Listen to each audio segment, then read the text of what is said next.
ನಮಸ್ಕಾರ ವೀಕ್ಷಕರೇ. APL BPL ಜೊತೆ ಈ ಕಾರ್ಡ್ ಇದ್ದವರಿಗೆ ಮಾತ್ರ 2,000 ಗೃಹಲಕ್ಷ್ಮಿ ಹಣ.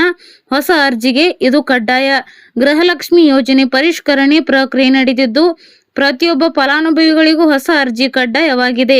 ಮುಖ್ಯಮಂತ್ರಿ ಡಿಕೆ ಶಿವಕುಮಾರ್ ಅವರು ಗೃಹಲಕ್ಷ್ಮಿ ಅರ್ಜಿ ಆಹ್ವಾನದ ಕುರಿತು ಬಿಗ್ ಅಪ್ಡೇಟ್ ನೀಡಿದ್ದಾರೆ. ಇನ್ನೆರಡು ದಿನಗಳಲ್ಲಿ ಗೃಹಲಕ್ಷ್ಮಿಗೆ ಹೊಸ ಅರ್ಜಿ ಸಲ್ಲಿಕೆ ಅವಕಾಶ ನೀಡುವುದಾಗಿ ಡಿಕೆ ಶಿವಕುಮಾರ್ ಹೇಳಿದ್ದು, ಈ ಬಾರಿ ಪ್ರತಿ ಮಹಿಳೆಗೂ ಈ ಕಾರ್ಡ್ ಕಡ್ಡಾಯ ಎಂದು ತಿಳಿಸಿದ್ದಾರೆ. ಗೃಹಲಕ್ಷ್ಮಿಗೆ ಈ ಕಾರ್ಡ್ ಕಡ್ಡಾಯ.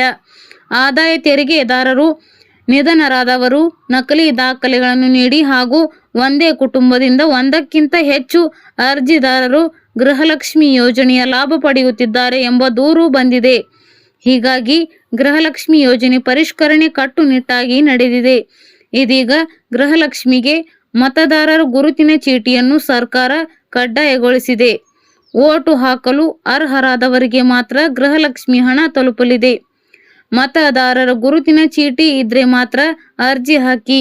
ಮತದಾರರ ಪಟ್ಟಿಯಲ್ಲಿ ಯಾರ ಹೆಸರು ರದ್ದಾಗುತ್ತೆ ಅವರೆಲ್ಲ ಗೃಹಲಕ್ಷ್ಮಿ ಯೋಜನೆಯಿಂದಲೂ ಅನರ್ಹಗೊಳ್ಳಲಿದ್ದಾರೆ. ಎಪಿಎಲ್ ಬಿಪಿಎಲ್ ಕಾರ್ಡ್ ಜತೆಗೆ ಮತದಾರರ ಗುರುತಿನ ಚೀಟಿಯನ್ನು ಹೊಂದಿರಬೇಕು.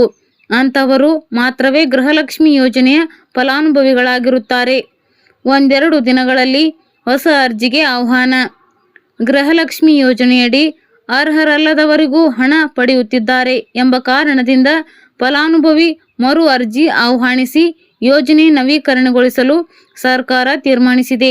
ಗೃಹಲಕ್ಷ್ಮಿ, ಗೃಹಜ್ಯೋತಿ ಸೇರಿ ಪಂಚ ಗ್ಯಾರಂಟಿ ಯೋಜನೆಗಳು, ವೃದ್ಧಾಪ್ಯ ವೇತನ, ವಿಧವಾ ವೇತನ ಸೇರಿ ಸಾಮಾಜಿಕ ಭದ್ರತಾ ಯೋಜನೆಯಡಿಯ ಫಲಾನುಭವಿಗಳಿಂದ ಮಾಹಿತಿ ಪಡೆದು ಪರಿಶೀಲನೆ ನಡೆಸುವ ಪ್ರಕ್ರಿಯೆ ಒಂದೆರಡು ದಿನಗಳಲ್ಲಿ ಆರಂಭವಾಗಲಿದೆ ಎಂದು ಮುಖ್ಯಮಂತ್ರಿ ಡಿಕೆ ಶಿವಕುಮಾರ್ ತಿಳಿಸಿದ್ದಾರೆ. ಅಗತ್ಯ ದಾಖಲೆ ಮಾಹಿತಿ ನೀಡಿ ಗೃಹಲಕ್ಷ್ಮಿಗೆ ಇನ್ನೆರಡು ದಿನಗಳಲ್ಲಿ ಅರ್ಜಿಗಳನ್ನು ನೀಡುತ್ತೇವೆ. ಸರ್ಕಾರದಿಂದ ನಿಯೋಜಿಸುವ ಪ್ರತಿನಿಧಿಗಳು ಫಲಾನುಭವಿಗಳಿಂದ ಅಗತ್ಯ ದಾಖಲೆ ಮಾಹಿತಿ ಪಡೆದು ಸರ್ಕಾರಕ್ಕೆ ಸಲ್ಲಿಸುತ್ತಾರೆ. ಅವರು ಮನೆ ಬಾಗಿಲಿಗೆ ಬಂದಾಗ ಸರ್ಕಾರ ಕೇಳಿರುವ ದಾಖಲೆಗಳನ್ನು ನೀಡಬೇಕು ಎಂದು ಡಿಕೆ ಶಿವಕುಮಾರ್ ಹೇಳಿದ್ದಾರೆ. ಅರ್ಹರಿಗೆ ಮಾತ್ರ ಗ್ಯಾರಂಟಿ ಯೋಜನೆ.